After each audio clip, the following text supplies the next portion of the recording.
안녕하세요, 여러분. 오늘은 정말 특별한 이야기를 들려드리려고 합니다. 91세의 나이에도 불구하고 현재까지도 한의원을 운영하며 환자들을 돌보고 계시는 놀라운 활력을 자랑하는 한의학 박사님의 장수 비결을 공개합니다. 이 박사님은 40대 후반 당뇨병과 고혈압으로 고생하던 시절이 있었습니다. 하지만 지금은 어떤 약도 복용하지 않고 매일 12시간씩 진료를 보시며 건강한 삶을 살고 계십니다. 그 비결은 바로 5가지 특별한 음식에 있었습니다. 오늘 이 영상을 끝까지 보시면 여러분도 이 박사님처럼 건강하게 장수할 수 있는 구체적인 방법을 알게 되실 것입니다. 그럼 지금 바로 시작해 보겠습니다. 많은 사람들이 장수의 비결을 찾기 위해 복잡한 운동법이나 비싼 건강보조식품을 찾습니다. 하지만 91세 박사님이 말씀하시는 장수의 핵심은 놀랍도록 단순합니다. 바로 올바른 음식입니다. 음식이 곧 약이다라는 히포크라테스의 말처럼 우리가 매일 섭취하는 음식이야말로 우리 몸의 세포를 만들고 혈관을 청소하고 면역력을 높이는 가장 강력한 도구입니다. 박사님은 40년간의 임상 경험과 자신의 몸으로 직접 실험한 결과 단 5가지 음식만으로도 우리 몸의 노화를 늦추고 각종 질병을 예방할 수 있다는 사실을 발견하셨습니다. 이 5가지 음식은 우리 주변에서 쉽게 구할 수 있는 평범한 음식들이지만 올바르게 섭취하면 그 효과는 어떤 보약보다도 뛰어납니다. 그렇다면 이 5가지 음식이 무엇인지, 어떻게 섭취해야 하는지 지금부터 자세히 알아보겠습니다. 첫 번째 장수 음식은 바로 검은콩입니다. 박사님은 매일 아침 검은콩 한 줌을 드시기 시작한 이후로 놀라운 변화를 경험하셨다고 합니다. 검은콩이 장수에 좋은 이유는 무엇일까요? 첫째, 검은콩에는 안토시아닌이라는 강력한 항산화 물질이 풍부합니다. 이 성분은 우리 몸의 활성산소를 제거해 세포 노화를 막아줍니다. 실제로 검은콩의 안토시아닌 함량은 블루베리보다도 높습니다. 둘째, 검은콩은 완전 단백질 공급원입니다. 나이가 들수록 근육량이 감소하는데 검은콩의 고품질 단백질은 근육을 유지하고 면역력을 높이는 데 필수적입니다. 셋째, 검은콩에 함유된 이소플라본은 혈관을 유연하게 하고 콜레스테롤 수치를 낮춰줍니다. 박사님의 경우 검은콩을 꾸준히 드신 후 혈압이 정상화되고 혈관 나이가 실제 나이보다 20년이나 젊게 측정되었습니다. 검은콩을 제대로 섭취하는 방법은 다음과 같습니다. 검은콩 백지를 하룻밤 물에 불린 후 압력솥에 30분간 삶아주세요. 이때 삶은 물도 버리지 말고 함께 드시는 것이 중요합니다. 삶은 물에도 수용성 영양소가 풍부하게 들어있기 때문입니다. 박사님은 매일 아침 공복에 검은콩 30알 정도와 삶은 물 1컵을 드신다고 합니다. 단, 소화가 약한 분들은 처음에는 15알 정도로 시작해서 점차 늘려가시기 바랍니다. 두 번째 장수 음식은 바로 견과류입니다. 특히 박사님이 추천하시는 것은 호두, 아몬드, 그리고 브라질너트입니다. 견과류가 장수에 좋은 이유는 무엇일까요? 먼저 호두부터 살펴보겠습니다. 호두에는 오메가-3 지방산인 알파리놀렌산이 풍부합니다. 이 성분은 뇌 건강에 필수적이며 실제로 호두를 꾸준히 섭취하면 치매 예방 효과가 있다는 연구 결과가 있습니다. 아몬드는 비타민 E의 보고입니다. 비타민 E는 강력한 항산화제로서 세포막을 보호하고 노화를 늦춰줍니다.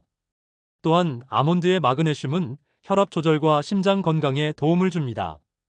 브라질너트는 셀레늄이라는 미네랄의 최고 공급원입니다. 셀레늄은 항암 효과가 뛰어나며 면역력을 강화해줍니다. 놀랍게도 브라질너트 하루 2알만 먹어도 일일 셀레늄 권장량을 충족할 수 있습니다. 박사님의 견과류 섭취법은 이렇습니다. 매일 오후 3시경 간식으로 호두 5알, 아몬드 10알, 브라질너트 2알을 드십니다. 이때 중요한 것은 생 견과류를 선택하는 것입니다. 볶거나 소금에 절인 견과류는 오히려 염분과 트랜스 지방 때문에 건강에 해로울 수 있습니다.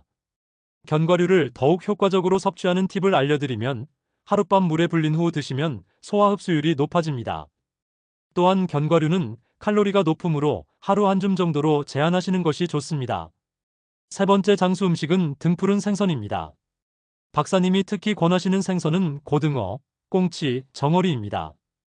등푸른 생선이 장수에 좋은 가장 큰 이유는 오메가-3 지방산 때문입니다. 특히 EPA와 DHA라는 2가지 오메가-3는 우리 몸에서 합성되지 않아 반드시 음식으로 섭취해야 합니다. EPA는 혈관 건강에 탁월합니다. 혈소판 응집을 억제해 혈전 형성을 막고 혈관벽의 염증을 줄여줍니다.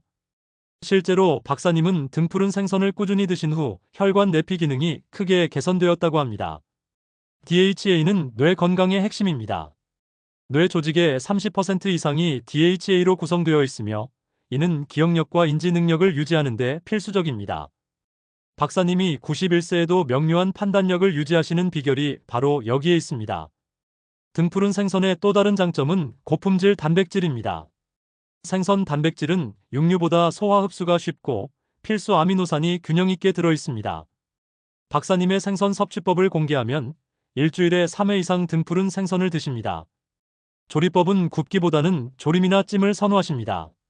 높은 온도로 구우면 오메가-3가 파괴될 수 있기 때문입니다.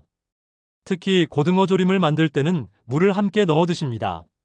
무에 들어있는 효소가 생선의 비린내를 없애줄 뿐만 아니라 소화를 도와주기 때문입니다. 또한 생선을 드실 때는 뼈째 먹을 수 있는 작은 생선을 선택하시는 것도 좋습니다. 정어리나 멸치의 뼈에는 칼슘이 풍부해 골다공증 예방에도 도움이 됩니다. 네 번째 장수 음식은 발효식품입니다. 박사님이 매일 드시는 발효식품은 김치, 된장, 청국장, 그리고 요구르트입니다. 발효식품이 장수에 좋은 이유는 장내 미생물과 밀접한 관련이 있습니다. 최근 연구에 따르면 장내 미생물의 다양성이 수명과 직접적인 상관관계가 있다고 합니다. 건강한 장내 미생물은 면역력의 70%를 담당하며 심지어 뇌 건강에도 영향을 미칩니다. 김치에 들어있는 락토바실러스는 유해균을 억제하고 유익균을 늘려줍니다. 또한 김치의 발효 과정에서 생성되는 비타민 B12는 신경 건강에 필수적입니다. 된장과 청국장은 콩을 발효시킨 식품으로 바실러스균이 풍부합니다. 이 균은 혈전용의 효소를 생산해 혈액순환을 개선시킵니다. 특히 청국장에 들어있는 나토키나제는 혈전을 용해시키는 강력한 효소입니다. 박사님의 발효식품 섭취 비법을 말씀드리면 매끼 식사마다 한 가지 이상의 발효식품을 드십니다.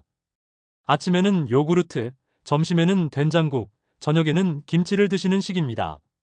특히 청국장을 드실 때는 양파를 많이 넣어서 드십니다. 양파의 프리바이오틱스 성분이 유익균의 먹이가 되어 발효식품의 효과를 배가시키기 때문입니다.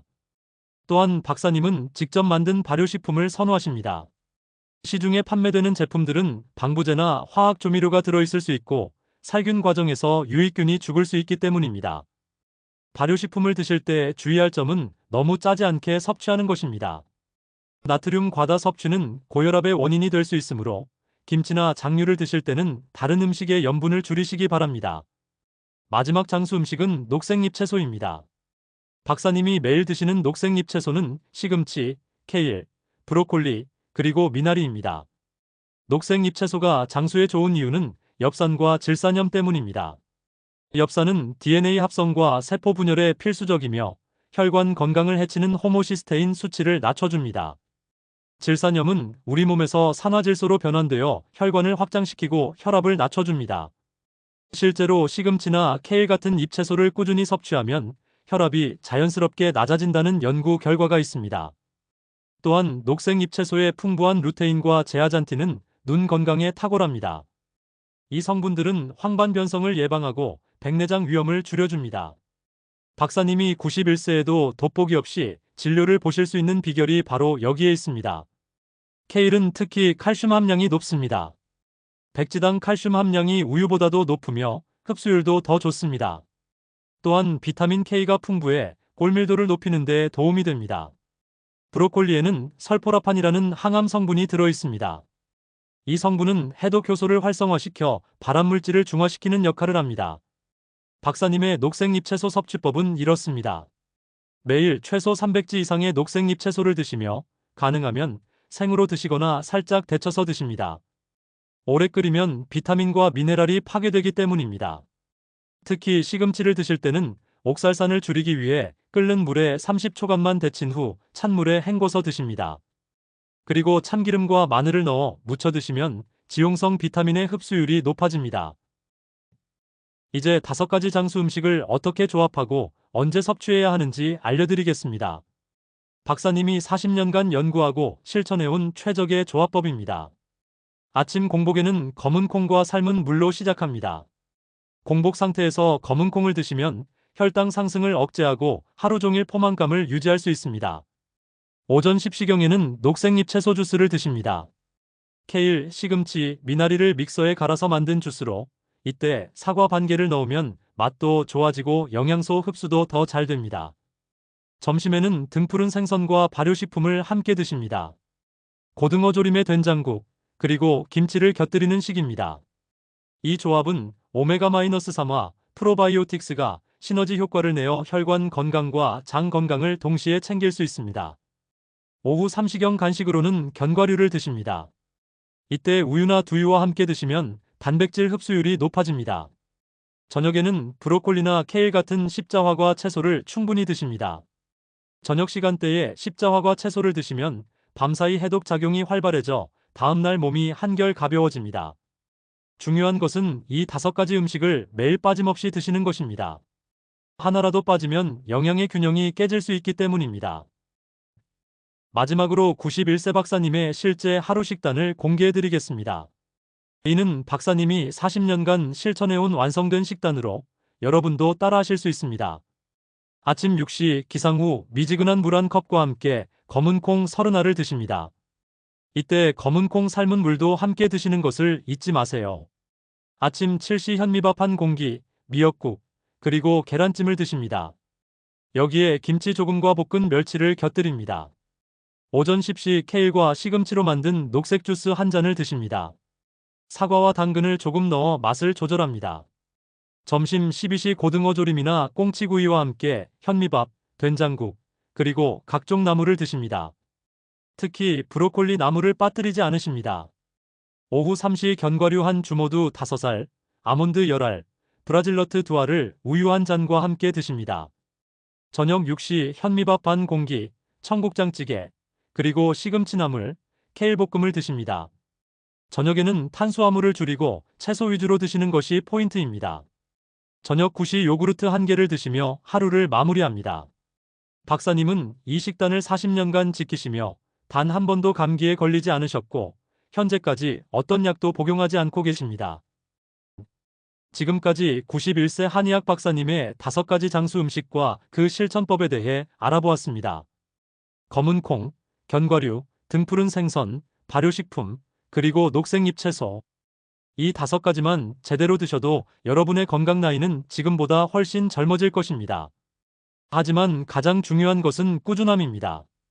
박사님께서 항상 강조하시는 말씀이 음식은 하루아침에 효과를 보이는 것이 아니라 매일매일 꾸준히 드셔야 몸이 변한다는 것입니다.